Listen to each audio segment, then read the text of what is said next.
Silent Night, Deadly Night Part 2 sucks. This movie is quite naturally the sequel to Part 1. The first film was a generic Christmas-themed slasher about a guy who had a troubled upbringing, therefore snaps and kills people while dressed as Santa Claus. But with better acting, better kill scenes, and way more engaging overall than this sequel is. This film focuses on his kid brother, who had a troubled upbringing, therefore snaps and kills people while dressed as Santa Claus. So, what's the difference? Well, aside from the overall quality, I would have to say it's the sheer amount of clips from the first movie that this film uses. And to explain that, I need to go into how this film structures itself. And like I said before, it's all about Ricky, Billy's younger brother, played by Eric Freeman.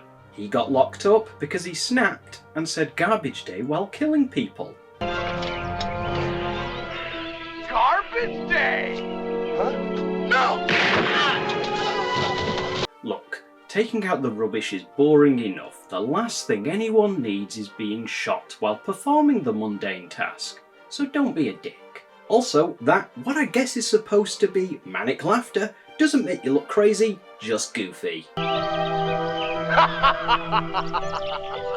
So yes, he gets locked up and describes in detail everything that happens in the first film.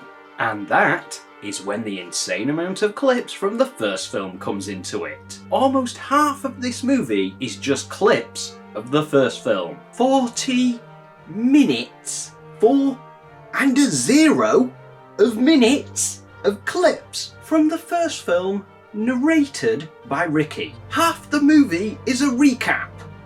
Why would you think that's a good idea? And to make matters worse, when we do see original content, it's not that good.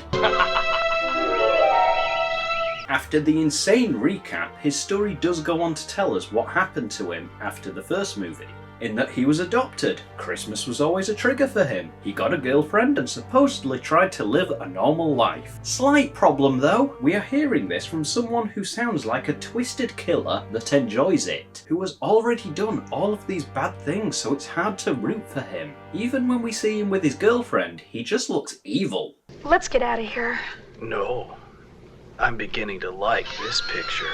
He looks like the kind of person who would disembowel a waiter for bringing him the wrong dessert. Unlike his brother in the first film, because in part 1 we see events unfold chronologically, and he acted like a guy who had seen some seriously messed up shit, but you could tell he genuinely tried to move on with his life. So when things went tits up, you kind of felt bad for him. Also, the biggest reason why he snapped is because he had so many mental scars from being punished as a kid. And also, you know, the whole seeing his parents get killed by Santa Claus. That definitely didn't help. Therefore, when Billy killed people, it was because he genuinely believed he had to punish people that were being naughty. But in this film, none of that is the case. They tried to make Ricky seem sympathetic, with scenes like his stepfather's funeral and telling us that it hit him really hard, but we never see any of that through his performance. We are only told this. And also when he flipped out and killed his girlfriend, it just had no emotional impact. Punish!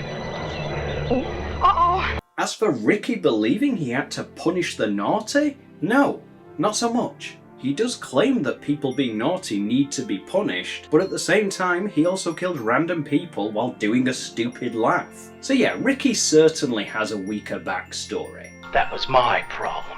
Right, well, ultimately, when the movie does get past the recap after 40 minutes, he escapes and kills his doctor. Very easy to escape mental health hospitals in the horror genre, isn't it? And if you paid any attention to that 40-minute recap, you will know that Ricky and Billy were raised in an orphanage, and they hated the Mother Superior.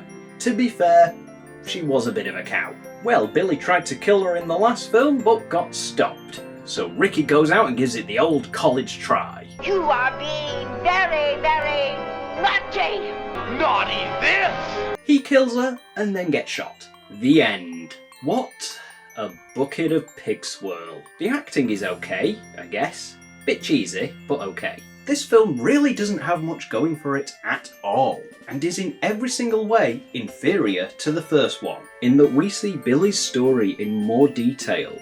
The acting was so much better, and we understood through facial expressions alone The rage that drove him to kill, propelled by the mental scars of his childhood. They tried to replicate that here but failed miserably.